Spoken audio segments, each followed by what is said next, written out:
this episode is to showcase key moments from Acts 1 to 2, highlighting the skills, items, and passive tree choices that strengthen our character. We'll face grotesque horrors, unravel mysteries, and confront dangerous threats as we progress. In this episode, we'll begin by conquering Act 1, facing the corruption and the sinister count that looms over this land. To face the challenges ahead, we're combining Spark and Firewall, a powerful duo that amplifies damage in a visually stunning way. As Spark travels through Firewall, it gains fire properties, scorching everything in its path. Watch how this synergy transforms combat into a spectacle of destruction.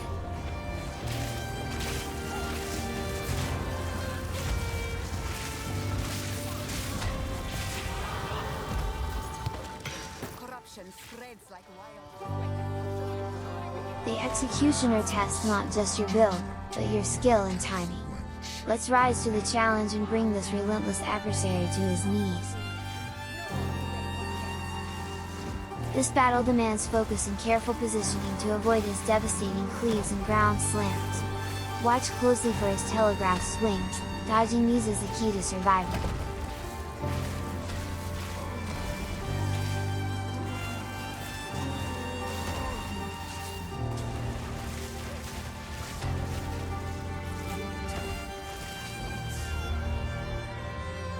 Ouch! We need to dodge that.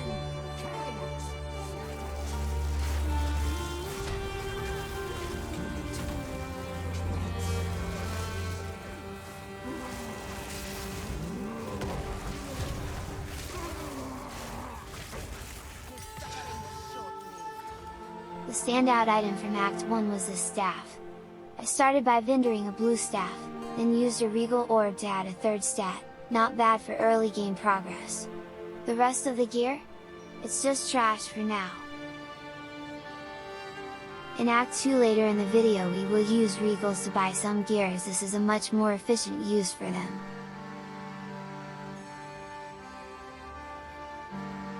For Spark, we aim to link it with Unleash and Pierce. Unleash lets your sparks burst out repeatedly, blanketing the battlefield. Flame Wall shines when paired with Arcane Tempo and Fortress. Arcane Tempo speeds up its casting, keeping the action fast and fluid, while Fortress enhances its utility by creating a fiery barrier around enemies. Lastly, we have Orb of Storms, empowered by Overabundance and Controlled Destruction. Overabundance allows you to summon 2 Orbs of Storms at once, doubling the lightning chaos. For the passive tree in Act 1, I'm focusing on allocating damage nodes. While energy shield nodes are part of the plan, they won't be as effective just yet since our gear isn't strong enough to make full use of them. This is where we must rise to the challenge and prove our strength, as we face the count. His corruption looms over the land, and it's up to us to put an end to his reign of terror once and for all.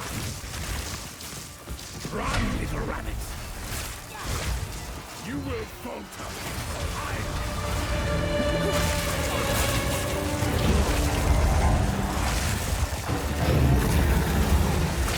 Desolation.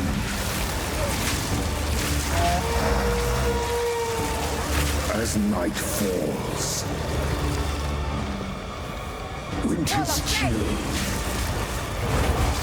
salt of blood, and iron ravenous.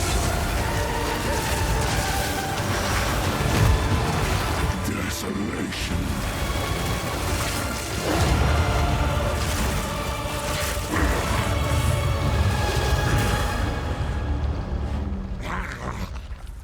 Allow me to clear your mind, if only for a moment.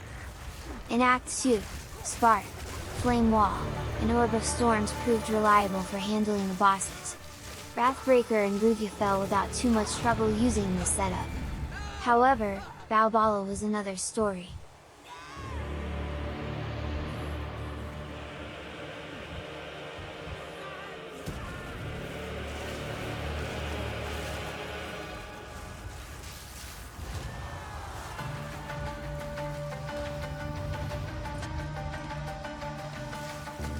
Conductivity is our new tool of destruction, significantly lowering enemy lightning resistance to amplify our Spark and Orb of Storms damage.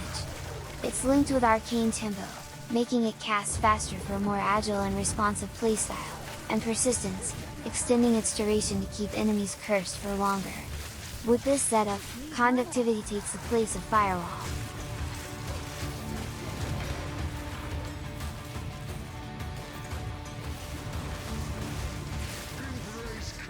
The synergy between Spark, Orb of Storms, and the reduced lightning resistance from Conductivity creates a powerful combination, enabling us to swiftly defeat Azarian, Iktok, and Zalmaroth with ease and efficiency.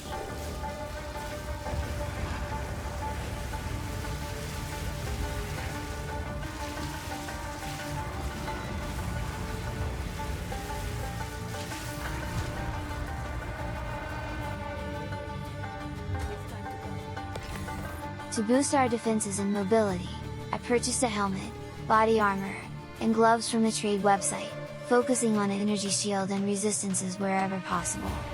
I also picked up a pair of boots with movement speed, which is crucial because we've been painfully slow. The best part?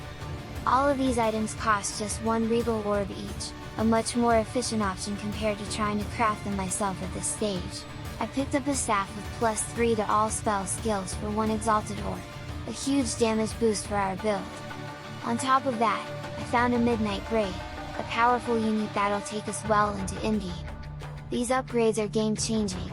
With the Midnight Braid belt in hand and some solid energy shield gear from trades, I chose to respect my passive tree.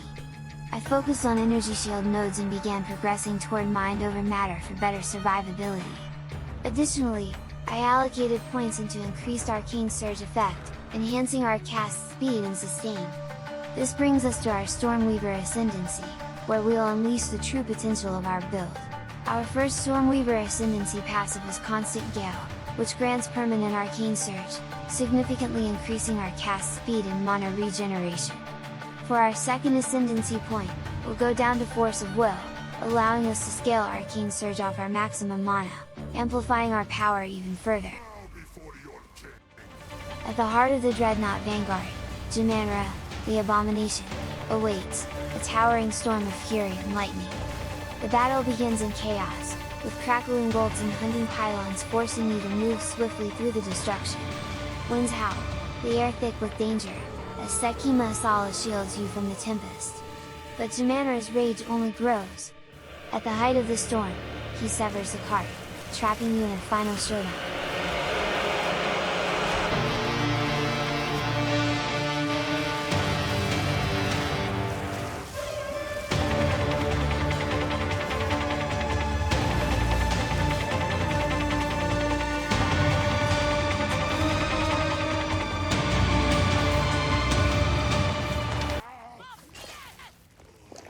Thanks for watching, Exiles. I'll see you in episode 2 where we tackle Act 3 and begin our journey into cruel difficulty.